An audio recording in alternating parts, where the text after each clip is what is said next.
Scott, one of the biggest news that came out of this week was the fact that Mixer, the streaming platform for Xbox, is no longer. And to double it up, they're transitioning over to Facebook Gaming. Mixer as a streaming platform has been around for the last few years now, but they've been complaining that the fact that this year alone, they've seen a 23% decrease in downloads, and now Facebook Game is taking over.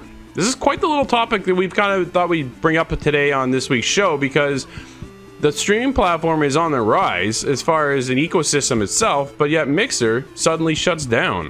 A little concerning there, Scott. Yeah, a little weird batch of news. We're not really sure where the future lies, but it seems that Mixer saw somewhat the writing on the walls. Yeah. From the beginning of this year, that almost encompasses the COVID window, where the shutdown and everybody had a huge amount of time. You would expect to see a lot of increase during that time, but Mixer did not. Following the previous year, a step down like that, and simultaneously seeing every other platform jump up, I think it kind of just gave them an idea of what their future was, and they've decided to act on it, for good or for worse. Yeah, it seems interesting that Facebook Gaming is who they decided to partner with. Obviously not wanting to go with Amazon and Twitch, the biggest platform around right now for streaming. Everybody is on Twitch. It is a huge platform, and it seems so weird too after making the acquisitions and acquiring Shroud, Ninja, Ewok, King Goliath, some of the biggest streamers on the platform getting brought over to Mixer, and for a good dollar too. That wasn't coming at a light price. They came in for millions upon millions of dollars.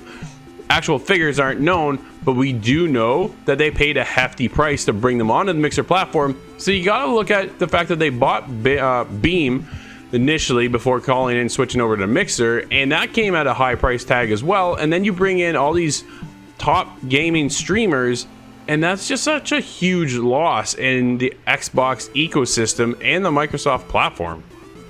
Yeah, it's interesting. That's a big piece. Now, there is YouTube Gaming on the side. That's kind of another competitor in this, owned by Google. But it's hard to kind of draw these lines. When we saw all those people leave and go over to Mixer, it was definitely in a time of extreme growth for them. They must have been able to afford those deals. And we know that some of them closed out with being like they paid their contracts out to Ninja and a few others right now when they decided to go with this. It costs a lot to make that decision too, but they have announced that they want to hold the rights to the technology that Mixer has produced, the streaming and the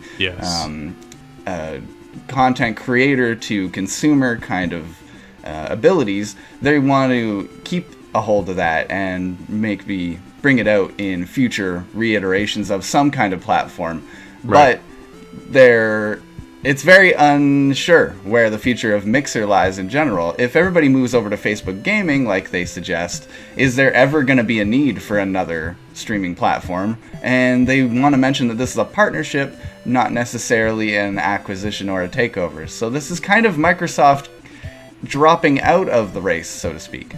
Yeah, it's so baffling to me, because we're talking about one of the biggest platforms out there as far as consoles are concerned, and the big push moving forward coming in with next gen is the fact that people are going to be streaming. People are looking to stream more now than ever, especially the fact in the wake of COVID that everybody jumped on the bandwagon of, well, why not stream? Well, we'll just hang out with more people, chill out, and stream. So now that you take that platform away from Xbox, when you thought that would be the moment that they would rise the most, and in fact, they actually saw a decrease, where Twitch saw an increase. So it's kind of a weird take between the two platforms, and honestly, I really liked the Mixer setup, and the awards, and the sparks, and all the abilities, and the fast to light conversation. That it was just faster than light, conversation that you're able to take and carry on with your community was instant, where there's a delay in every other streaming platform.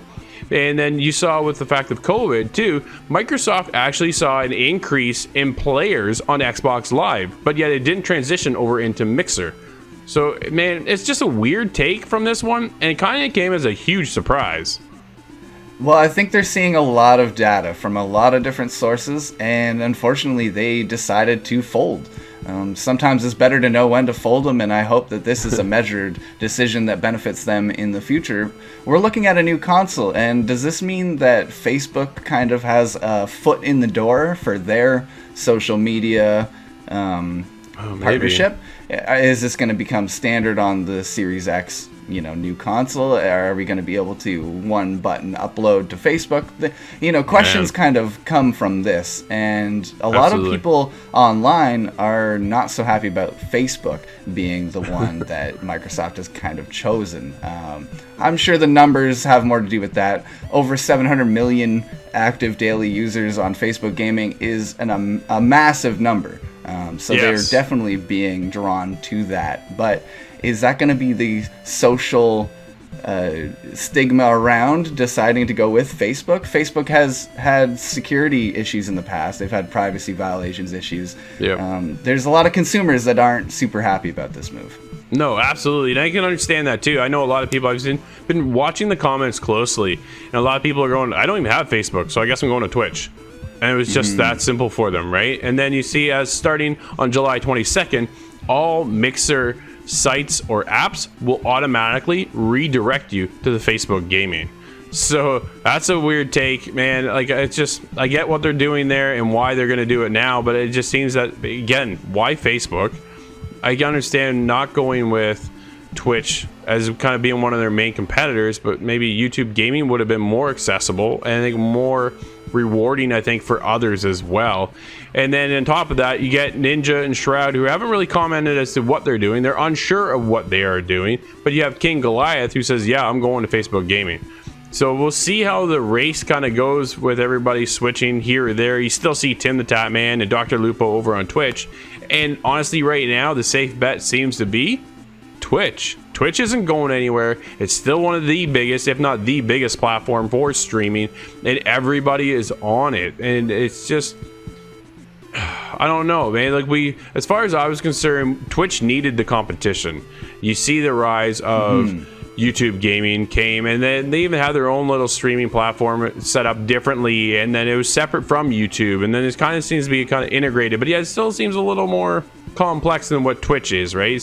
Twitch seems to still be an easier platform to jump on. Facebook Gaming is going to be another learning curve for people, and Mixer was just a push of a button from your console and away you go. So to me, losing that for Xbox, I think, comes at a major hit.